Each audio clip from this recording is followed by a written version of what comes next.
Nigeria marks 25 years of unbroken democracy, and of course, we continue to look at the achievements after that well-celebrated June 12. And of course, what democracy means to the Nigerian of today. We also examine the milestone and the bumps on the road to our political emancipation. Though tribes and tongues may differ, but are the nation's ethnic blocs still standing in brotherhood for the overall good of the country? We will be examining that as well. INEC promises free and fair governorship elections in Edo and Ondo states.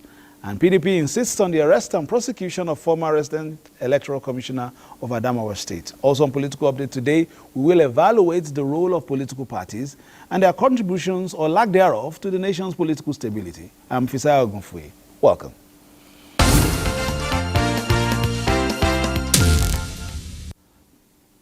"25 years of enduring democracy in Nigeria is worth celebrating even in the face of some perceived human rights abuses." This is the position of the National Endowment for Democracy in collaboration with Policy and Legal Advocacy Center at a dialogue session on exploring remedies for human rights. It's 25 years of uninterrupted democratic rule in Nigeria. This is believed by many lovers of democracy and members of the civil society organizations community gathered here to be a pleasant development. A comparison of issues of human rights abuses during military rule and the last 25 years of democracy is the focus of this dialogue session convened by the National Endowment for Democracy in conjunction with Policy and Legal Advocacy Center, a civil society organization. Our citizens' confidence in our democracy remains. And for a lot of us who remember the brutality of military dictatorship in this country, you would never for one moment wish to see an end to civilian rule. Discussants believe that responses to accountability and discipline of human rights offenders have increased, and a welcome development.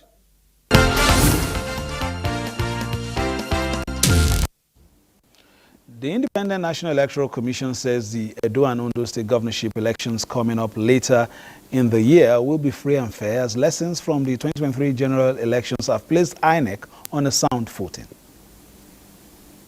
Despite the best of plans, such as the one in 2023, there were many challenges with recruitment, deployment, and practice of electoral election personnel. And this was captured very clearly if you look at the election report of INEC 2023. It is important that our personnel for these elections are knowledgeable, skilled, and well-equipped with relevant competencies to handle the complexities and challenges of electoral process. Hence, high sense of professionalism among election personnel engendered by effective training cannot be overemphasized. The Institute has developed e-training platforms. It is important to note that the Commission, in pursuit of its mission and vision, has prioritized the professionalism of its personnel towards achieving free, fair, credible, transparent, and inclusive elections.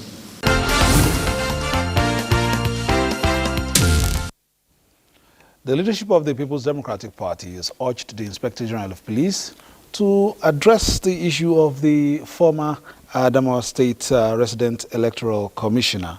The PDP says its conduct is an attempt to subvert the nation's democratic rule.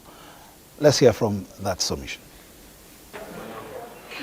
Addressing the media at the PDP headquarters in Abuja, National Publicity Secretary Debo Ologunagba lamented the delay in prosecuting the ex-resident electoral commissioner, stressing that the situation will create negative precedents and portends great danger to the nation's democracy. Ologunagba said, for emphasis, Section 1, Subsection 2 of the 1999 Constitution as amended provides that the Federal Republic of Nigeria shall not be governed, nor shall any person or group of persons take control of the government of Nigeria or any part thereof, except in accordance with the provisions of the Constitution, saying that the action of Malam Hudu Yunusa Ari was therefore undemocratic during the announcement of result of the last governorship election in Adamawa State. I was saying, police, take note, get him so that he can answer those questions that he was alleged to have committed. He noted that the Federal High Court Yola Division has already issued a warrant of arrest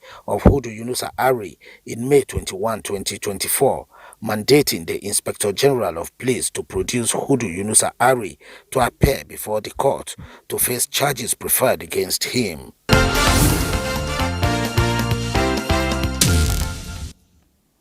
Nigeria's 25-year unbroken democracy, many say, will not be complete without acknowledging and evaluating the role of political parties. Now, National Chairman of the Inter-Party Advisory Council, IPAC, Yusuf Dantele, joins us today on Political Update. Thank you for joining us.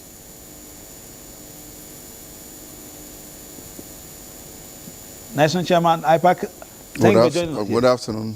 Good afternoon, Nigerians. Good afternoon, listeners. Thank you.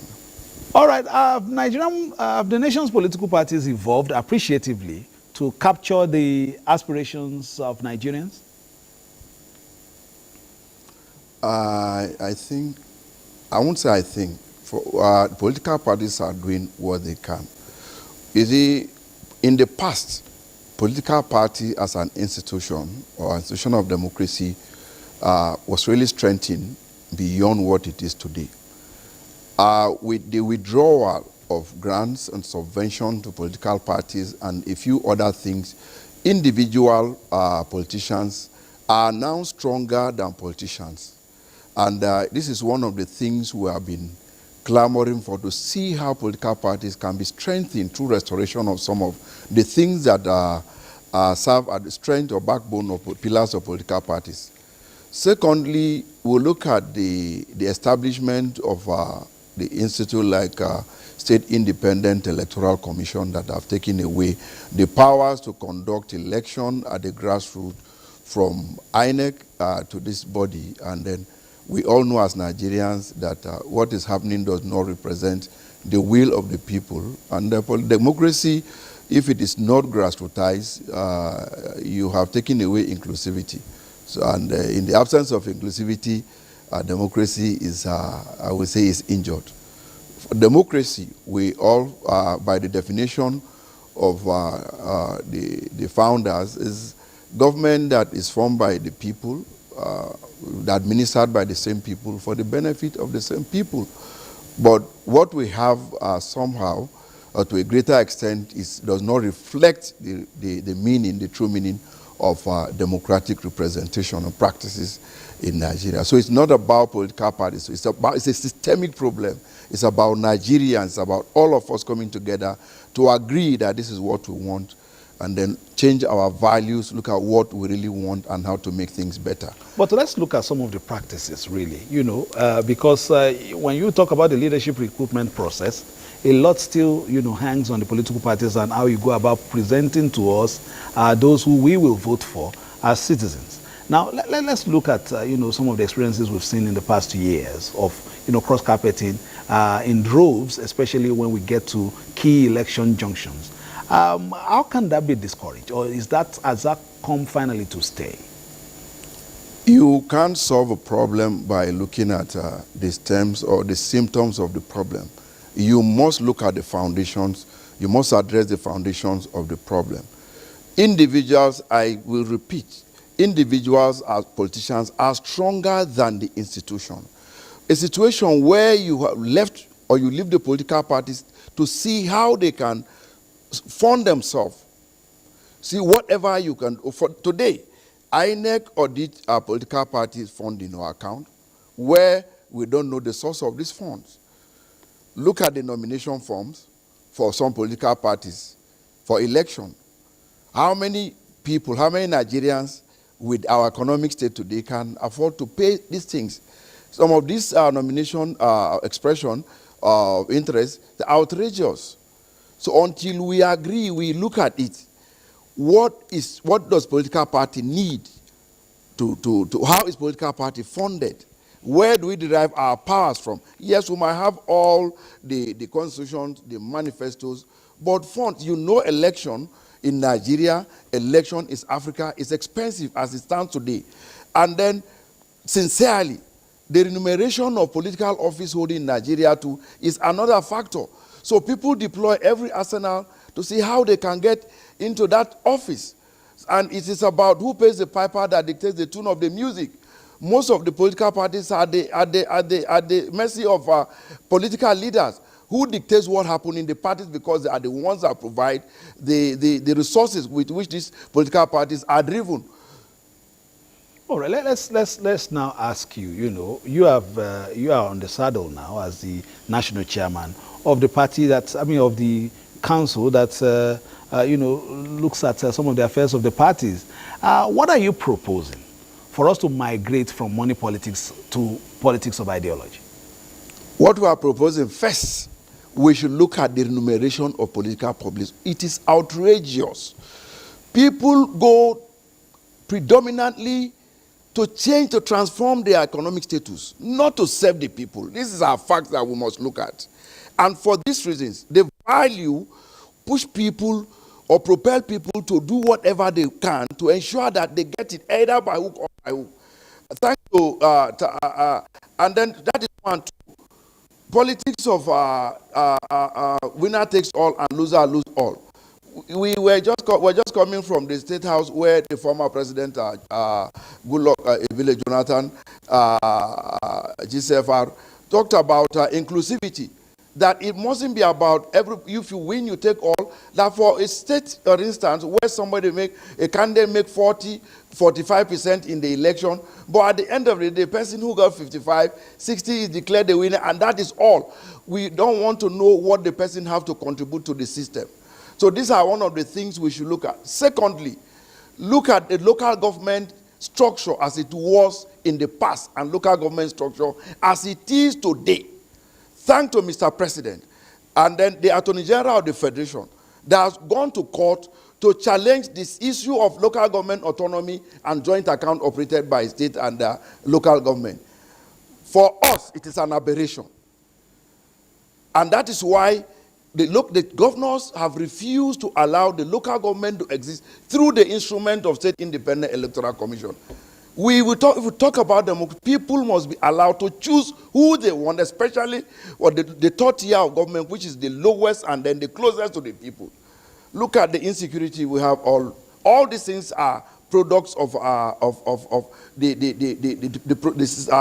of governance at the lowest level. Yes. Okay. So if we are able to, if we see that the national anthem those days is better, then we should be symbolic.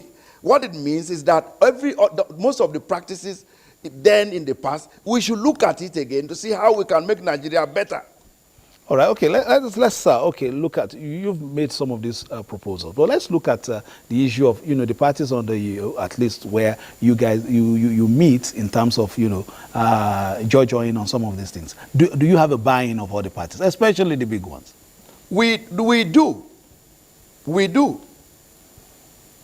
Everybody is on board with this. Even though some persons are not coming out to say what they think, but we all know what is true, we all know what is good, we all know this is our country. We have no other country to call our own apart from Nigeria. And nobody is coming to solve the problem of Nigeria except we choose to do it. Today you might be in power, yes, but tomorrow you don't know. Those who were in power yesterday and who were able to use the power to their advantage, today they are not there. And the same thing is haunting them. So why can't we just come together and do what is right for the benefit of all? All right, we'll come back to, some of these passionate submissions. It's a key period in the nation's history, 25 years of unbroken democracy. And of course, we're also celebrating June 12th, where the sacrifices of, politicians who stood when they said, okay, this is where the ship of the nation must go in spite of the huge resistance of those in khakis. But we will come to that. Let's just take a few stories before we come for the closing lines. A group of 35 lawmakers in the House of Representatives is seeking the support of Nigerians for several constitution alteration bills, proposing a single tenure of 6 years for the president and state governors. Spokesperson for the lawmakers, Ikiagu Ugochinyere, says part of the reforms being proposed include rotation of executive powers amongst the 6 geopolitical zones to ensure equal representation, as well as constitutional amendment to create the office of 2 vice presidents from the northern and southern parts of the country. Those are centered on the following foundation: a single tenure of 6 years, rotation of power between North and South and among the geopolitical zones and the senatorial zones for the governorship, and also single tenure for the presidency and single tenure for the governorship 6 years, removing the billions we spend in re-election and the uncertainty it brings to our electoral process, plus the corruption it also brings. And also, we are seeking for all elections to be conducted in one day, reducing the cost of conducting election, getting more citizens involved on election day, and reducing to the barest minimum the possibility of rigging, because you will have those interested in the presidency, in the governorship, in the state assembly, in the national assembly, in the local government, all turning up to vote for their different candidates. Each of the polling units will be populated, and that can help to provide a lot of defense. And we're also pushing for all pre-election matters to be settled 30 days before election to avoid a situation that people are sworn in and we are still in court on who is the candidate of that political party. And also that post-election litigation should focus only on the outcome of the election, not on the things that happen before the primaries. The harrowing experience of going through court processes. After you are being sworn in, you will still be in court. Some people have spent 6 months before they were pushed out by the courts. We are now saying let all these processes be concluded before members are inaugurated or sworn in.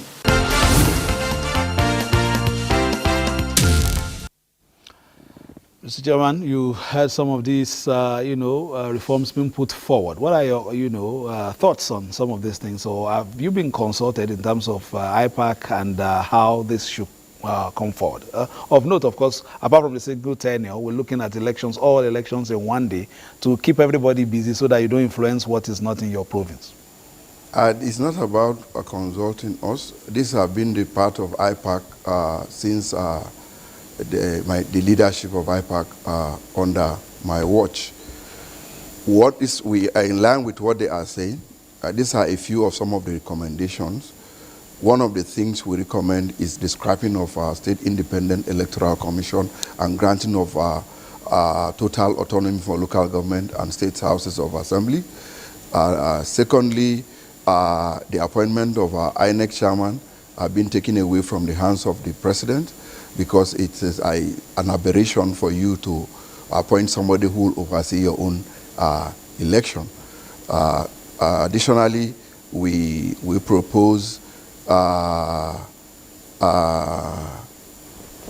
election being conducted by INEC at all levels, since INEC is able to conduct election for all the wards in Nigeria. The State Independent Electoral Commission, they do not have a voter's card. They do not have a voters register. They do not delineate constituency. So if they do not have this and they use the one from INEC, why are you still not allowing INEC to continue with the conduct of the election? And then to also not, just like they propose, that all issues about election should be concluded before the swearing in of the person that is adjudged to have won the election. Because now, the person who is going to call to challenge the election tribunal is at disadvantage, because you are fighting somebody who have all the arsenals to dislodge you financially and otherwise.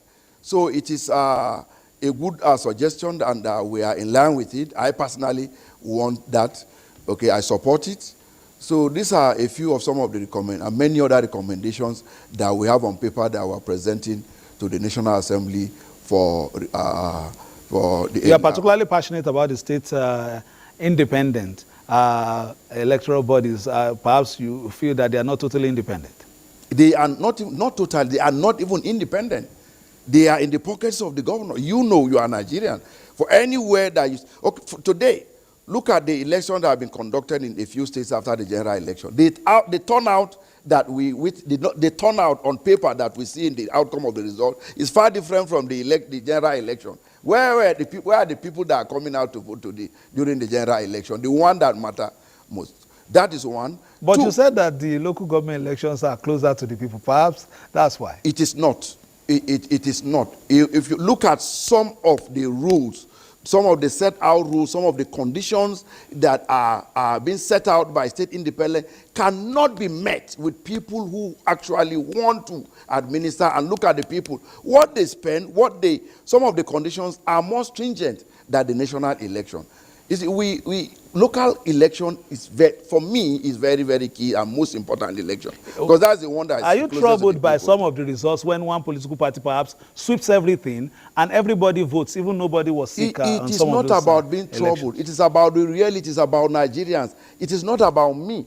I will come and pass. Anybody that will come and pass. We will all live. But what is important is to leave legacy to ensure that we have a society that all of us will be proud of as Nigerians. All right, before we go, let's take this one. President Bola Tinubu, you support groups at various levels have given a thumbs up to the successes recorded so far by the current administration. They described the last 1 year as an impressive delivery of the renewed hope agenda. I want you to know that the president loves you. The president wants to work with you. The president wants to keep working with you. It's your government. It's your government. You went against all laws and campaign to make sure that we are Baba is president today, right?